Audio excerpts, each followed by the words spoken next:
السلام علیکم، میں ہوں ابو الکاشا اور آپ دیکھ رہے ہیں اکاشا ہسٹری۔ دوستوں، اگر اس چینل پہ آپ نئے ہیں تو پلیز چینل کو سبسکرائب کر کے اپنے دوستوں اور چاہنے والوں کے ساتھ ضرور شیئر کریں۔ دوستوں، جب انسان دنیا اور کائنات کے بارے میں کوئی شعور نہیں رکھتا تھا، علم سے نابلد تھا اور جس چیز سے بھی کوپ محسوس کرتا تھا تو اس کی عبادت کرنے لگتا تھا، اچائی اور برائی کی تمیز سے بے بہرا۔ شروع میں ہر شخص صرف اپنے ذات سے تعلق رکھتا تھا۔ اگر اجتماعی زندگی بسر کرتے تو اس کے اصول و ضوابط نہیں ہوتے تھے۔ اس وقت ایک خدا کا تصور محال تھا۔ انسان نے قبیلے بنائے تو اس میں اپنا ایک سردار چننا شروع کر دیا۔ اللہ تعالیٰ نے انسانوں کا بھلا چاہا اور انسانوں میں اپنے پیغمبر بھیجنا شروع کر دیے۔ انبیاء کرام کا سلسلہ آدم ثانی حضرت نوح علیہ السلام سے شروع کیا جاتا ہے۔ قصص الانبیاء کے مطابق حضرت نوح علیہ السلام کا اصل نام شکر تھا، مگر یہ چونکہ ہمیشہ اپنی قوم کی بت پرستی، ناشکری اور گمراہی کا نوحہ کرتے رہے، اس لیے ان کا نام نوح مشہور ہو گیا۔ حضرت نوح علیہ السلام پہلے رسول تھے۔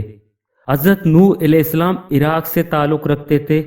حضرت ابراہیم علیہ السلام کی ولادت اسی علاقے کے شہر اور میں ہوئی تھی، جو اس وقت ساحل خلیج سے 150 میل دور ہے۔ اس زمانے میں جنوبی عراق کو وجود میں آئے ہوئے زیادہ عرصہ نہیں گزرا تھا اور دنیا نے بھی تمدن میں بہت ترقی نہیں کی تھی۔ لوگ جھونپڑوں میں رہا کرتے تھے۔ مٹی کی کام چار دیواری کا نام پختہ مکان تھا۔ لوگ گمراہی میں مبتلا تھے اور ایک اللہ کی عبادت کرنے والا حضرت نوح علیہ السلام کے سوا کوئی نہیں تھا۔ دولت مندوں کی پیروی کی جاتی تھی اور ان کے بت ود، سوا، یگوس، یہوک اور نصر تھے۔ بعد میں یہی بت عربوں میں بھی مقبول ہوئے۔ یہ تمام بت کالدیا کے کنڈروں سے برآمد ہوئے ہیں۔ پہلے وقتوں میں عراق کا نام کالدیا تھا۔ کالدیا والوں کا عقیدہ تھا کہ دنیا کے کارخانے کو چھوٹے بڑے بہت سے دیوتا مل کر چلاتے ہیں۔ اس کفر اور گمراہی کی سرزمین اور زمانے میں حضرت نوح علیہ السلام کی آواز بلند ہوئی، میں سارے عالم کے رب کا رسول ہوں، میں تم کو اپنے رب کا پیغام پہنچاتا ہوں اور میں تمہارا بھلا چاہنے والا ہوں۔ میں اللہ کی طرف سے وہ جانتا ہوں جو تم نہیں جانتے۔ میں حقیقتاً کچھ بھی نہیں مگر صاف صاف خبردار کرنے والا ضرور ہوں۔ حضرت نوح علیہ السلام نے اپنا فرض نبوت مسلسل ادا کیا، لیکن ان کی قوم ان کی باتیں سمجھنے سے قاصر رہی، کیونکہ وہ اپنے جیسے کسی آدمی کی بڑائی تسلیم کرنے کو تیار نہ تھے۔ ایک دن حضرت نوح علیہ السلام کو ان کی قوم نے ایک بلند جگہ پر کھڑے دیکھا۔ وہ وہاں سے آنے جانے والوں کو مخاطب کر رہے تھے، اے میری قوم، دیکھو تو صحیح، میں اپنی رب کی طرف سے کھلی دلیل پر ہوں اور اس نے مجھے اپنی طرف سے رحمت بخشی ہے۔ حضرت نوح علیہ السلام نے اس مخاطبت کے بعد اپنی قوم پر نظر ڈالی تو یہ عبرتناک منظر نظر آیا کہ کچھ نے اپنی آنکھیں بند کر لی تھی اور اکثریت نے اپنی کانوں میں انگلیاں دے لی تھی۔ کچھ لوگ حضرت نوح علیہ السلام کی ناقابل فہم باتوں سے اتنے بیزار تھے کہ وہ غصے اور تیش کے عالم میں ان کے پاس پہنچ گئے اور کہا، اے نوح لب کے بیٹے، تم کتنے دنوں سے ہمیں تعلیم و تلقین کر رہے ہو، یہ بتاؤ ہم پر اس کا کچھ اثر ہوا؟ لوگوں نے ان کی بیوی سے کہا، تم اپنے شوہر کو سمجھاتی کیوں نہیں؟ وہ ہمیں معلوم نہیں کس قسم کا تعلیم دیتا رہتا ہے۔ نوح ہم سے کیا چاہتا ہے؟ بیوی نے جواب دیا، اس کی کوئی بات اگر تمہاری سمجھ میں نہیں آتی تو میری سمجھ میں کیا آئے گی؟ میں نوح کو منع نہیں کر سکتی کیونکہ وہ ایک ضدی انسان ہے۔ اب لوگوں کو یہ بھی معلوم ہو چکا تھا کہ حضرت نوح علیہ السلام کی تعلیمات کا ان کی بیوی پر بھی کوئی اثر نہیں، تو دوسرے لوگ ان کی بات کیوں مانیں گے؟ حضرت نوح علیہ السلام کی مسلسل جدوجہد نے لوگوں کو مشتعل کر دیا اور وہ تشدد پر اتر آئے، لیکن ان میں کچھ ایسے بھی تھے جنہوں نے حضرت نوح علیہ السلام کی باتیں غور سے سنی اور یہ باتیں ان کی سمجھ میں بھی آ گئیں۔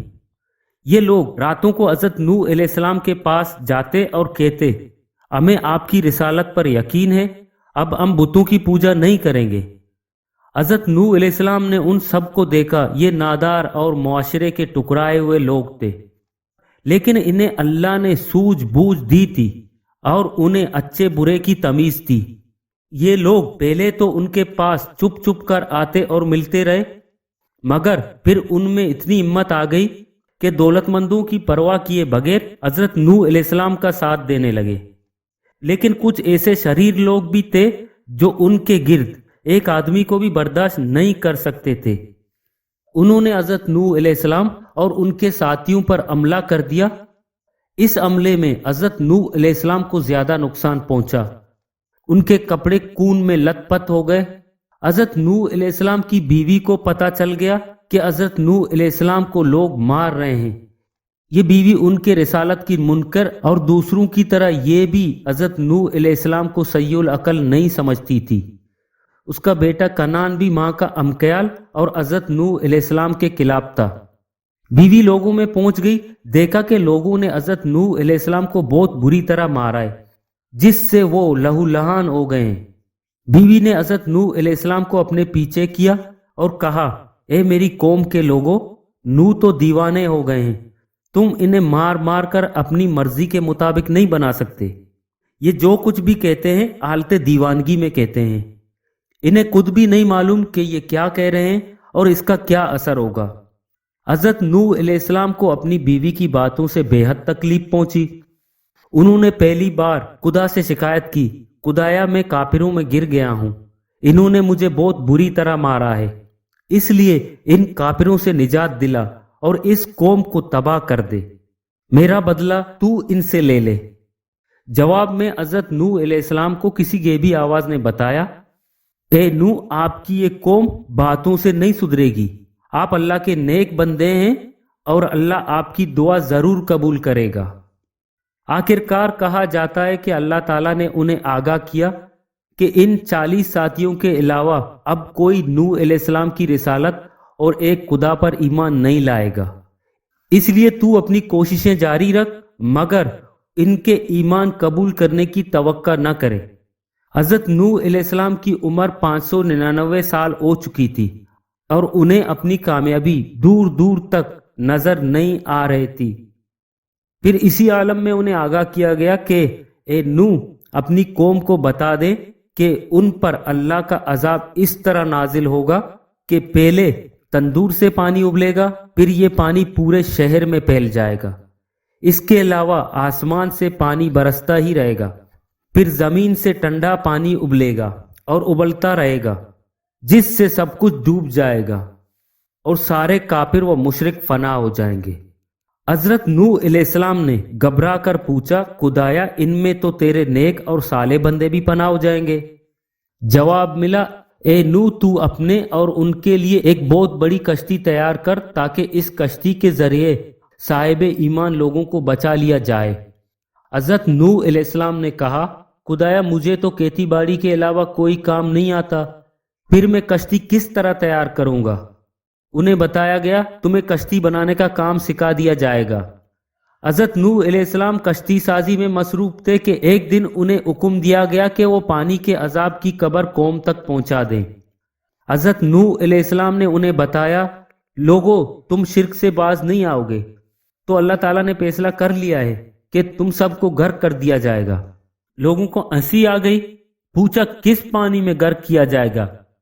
क्या तुम्हारे ये गरीब नादार मानने वाले हमें किसी दरिया या समंदर में गर्क कर देंगे? हजरत नूह अलैहिस्सलाम ने कहा, जब तुम पर पानी का अजाब नाजिल होगा तो तुम सब इसमें खुद ही डूब जाओगे और सिर्फ उसे पनाह मिलेगी जो उनकी कश्ती में पनाह लेगा। कश्ती मुकम्मल होने के बाद हजरत नूह अलैहिस्सलाम ने अपनी नाफरमान बीवी और बेटे कनान को दावत देते हुए कहा, तुम दोनों भी कश्ती में सवार हो जाओ। बीवी ने कहा, तुम्हारी बातों पे कौन एतबार करे, जबकि पूरी कौम तुमको जुटला रही है। बेटे ने भी इनकार कर दिया। अचानक घर के तंदूर से पानी का इखराज शुरू हुआ। हजरत नूह अलैहिस्सलाम ने इस इखराज को देखते ही चीख कर कहा, ए वो लोगो जो किसी वजह से कश्ती में नहीं बैठ सके, फौरन कश्ती में सवार हो जाओ, क्योंकि तूफान आना शुरू हो गया है। पानी फैलता जा रहा था। लोगों ने बदवासी के आलम में पहाड़ों की तरफ भागना शुरू कर दिया। इन भागने वालों में उनका बेटा और बीवी भी शामिल थे। बारिश शुरू हो गई। ऐसा लगता था जैसे आसमान के सारे दर खोल दिए गए हों। पानी की सतह बुलंद होती रही। हजरत नूह अलैहिस्सलाम ने अपनी बीवी और बेटे को गर्क होते हुए देखा। इस तूफान को 150 दिन गुजर चुके थे। हजरत नूह अलैहिस्सलाम ने अल्लाह ताला से दुआ की, ए खुदा, तेरे नाफरमान लोग हलाक हो चुके हैं, इसलिए अब तू हम सब पर रहम फरमा और इस तूफान से निजात दे। अचानक बारिश रुक गई और तेज हवाएं चलने लगी। इन हवाओं ने पानी खुश्क करना शुरू कर दिया। इस पानी को कम होने में भी 150 दिन लग गए। किताब पैदाइश के मुताबिक नूह की कश्ती अरारात के पहाड़ों पर टिक गई। अल्लाह की तरफ से उन्हें हुक्म हुआ, ए नूह, कश्ती से बाहर निकल। हजरत नूह अलैहिस्सलाम अपने साथियों और अहले काना के साथ बाहर निकले। हजरत नूह अलैहिस्सलाम को हुक्म दिया गया, ए नूह, कश्ती की लकड़ी से तू एक मस्जिद बना। उन्होंने जोदी पहाड़ पर एक मस्जिद बना दी, वहां लोग आबाद हो गए। तारीख तिबरी में बयान किया गया है कि हजरत नूह अलैहिस्सलाम ने जमीन के 3 हिस्से करके उन्हें अपने तीनों बेटों में तकसीम कर दिया। शाम को जमीन का वस्ती हिस्सा दिया, आम को दरियाए नील के आसपास का हिस्सा दिया और यापिस को दरियाए पीसून और उसके इतराब का हिस्सा दिया। इस तरह अरब ईरान और रूम के बाशिंदे शाम के नस्ल से ताल्लुक रखते हैं और दरियाए नील के आसपास के बाशिंदे आम के नस्ल से, और तुर्की, यूरोप और अमेरिका के बाशिंदे यापिस की औलाद हैं। दोस्तों, अगर ये वीडियो आपको अच्छी और मालूमाती लगी हो तो प्लीज़ अपने दोस्तों और चाहने वालों के साथ शेयर करके कमेंट बॉक्स में अपनी राय ज़रूर दें।